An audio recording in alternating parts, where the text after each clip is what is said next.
year is 1849. On a ship departing from New York Harbor, there was a man named Elias who had invested his entire life savings into rare antiques and precious fabrics. For Elias, this journey wasn't just a business trip. It was his family's future and the culmination of a lifetime of hard work. However, in the middle of the Atlantic, nature reminded him that it grants no privileges.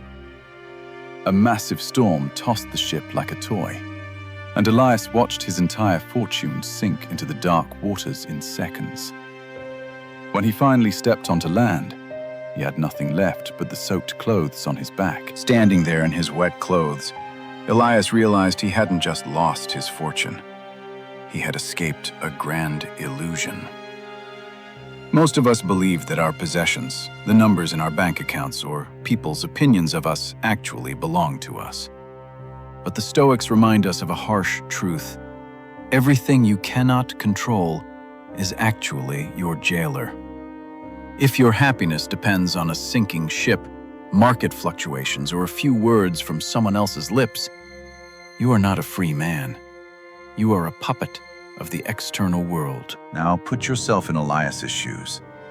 The sleepless nights, the sweat, and the dreams of a lifetime gone in a single night. How would you feel? For most, ruin begins at this very point. But Elias's story was a reflection of something that happened thousands of years ago to Zeno of Cyprus. When Zeno lost everything in a shipwreck, he didn't cry over spilled milk. Instead, he stood up and famously said, "Fortune offers me a shorter path to philosophy." He knew that a small shift in mindset was more powerful than the greatest storms of life. Think about it. Why don't we start crying when it begins to rain? Even though it's annoying, we've learned to accept the rain. We know we cannot control the weather. Stoicism teaches us to view the spiritual weather of life the same way. We must realize that every misfortune is simply a downpour that was bound to happen. Imagine the worst-case scenario and accept its possibility. The mind is always less shaken by a blow it expects. Consider another Stoic sage, Epictetus. He wasn't born a wealthy merchant like Zeno. He was born a slave. His body belonged to someone else, his leg was crippled, and he spent every day under the command of a master. Yet Epictetus was one of the freest men in history. He discovered that while his master could imprison his body, his mind could never be chained. He used to say, "Lameness is an impediment to the leg, but not to the will."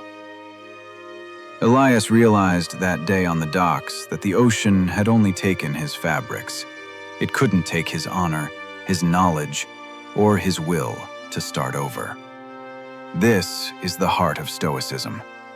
Divide life into two columns: what is in your power and what is not.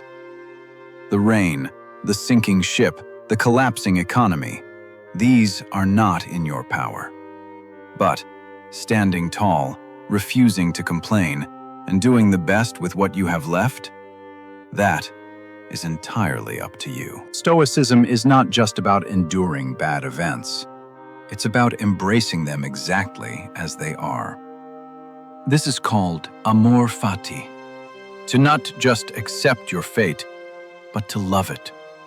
While most ask, "Why me?"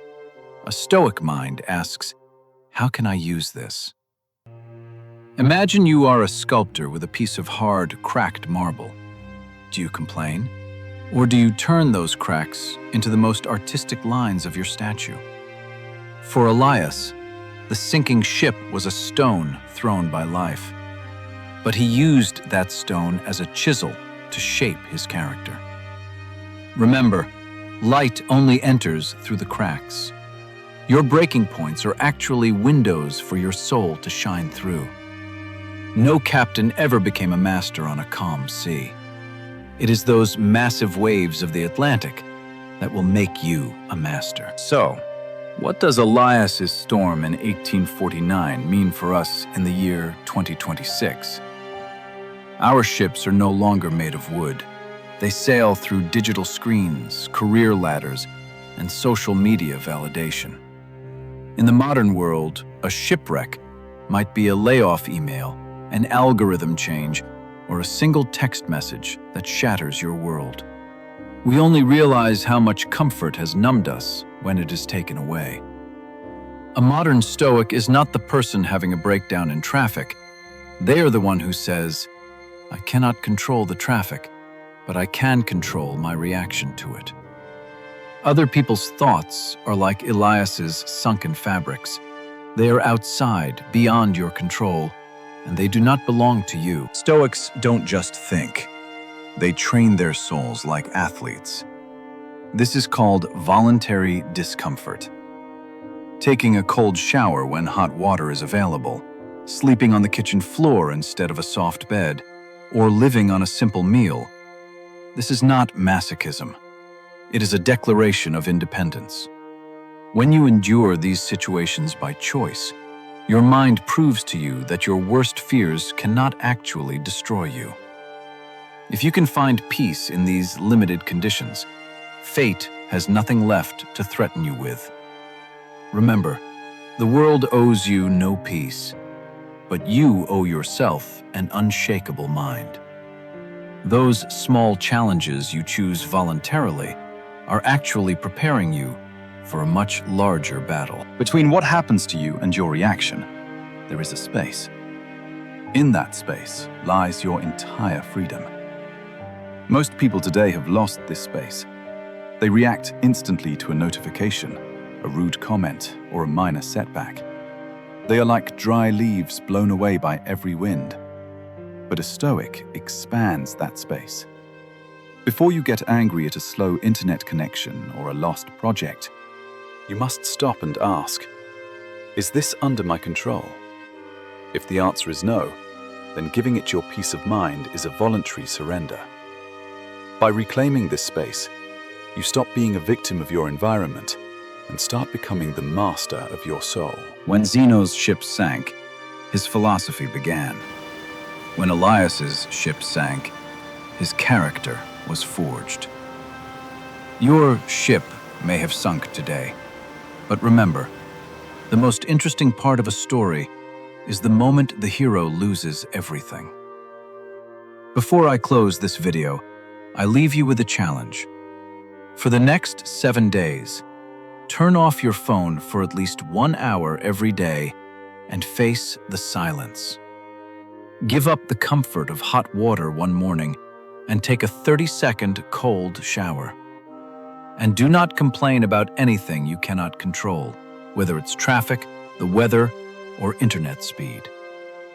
If you are joining this challenge, write, "I am building my inner citadel" in the comments. An unshakable mind is built with the sweat of today. Until the next video, stay stoic.